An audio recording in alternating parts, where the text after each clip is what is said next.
Hello' everyone, আজি আছিলে ইণ্টাৰ্ণশ্বিপৰ ফাৰ্ষ্ট ডে। তাকে আমি ওলাই মেলি পেলাই আহিলোঁ ওপৰত। মেম আহি পোৱা নাছিল, সেইকাৰণে আমি বহি কথা পাতিলোঁ আৰু মেম অহাৰ লগে লগে আমাৰ নিজৰ কাম কৰিলোঁ। আৰু আমাৰ ঘৰত আছিলে নানী আৰু মামা ছোৱালীজনী। নানী ঘৰত নাযায় বুলি কোৱা কাৰণে মই অলপ ৰিচেছ লৈ পেলাই তাইক থ'বৰ কাৰণে আহিলোঁ আৰু থাকিও দিলোঁ।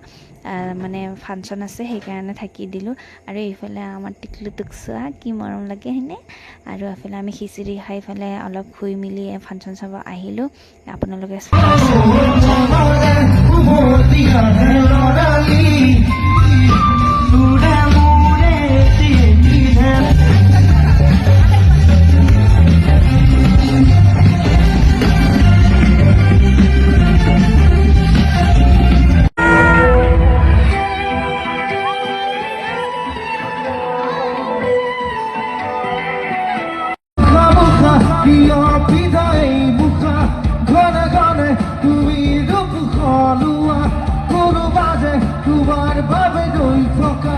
তুমি চাগে কাষাৰিও নেদেখা মোৰ কাৰণে আদতে কত খেলা মোৰ কাৰণে আদতে কত লীলা মোৰ কাৰণে আদতে কত বিচা মোৰ কাৰণে আদত জীয়া বাকী বাট চাওঁ চাওঁ চাওঁ চাওঁ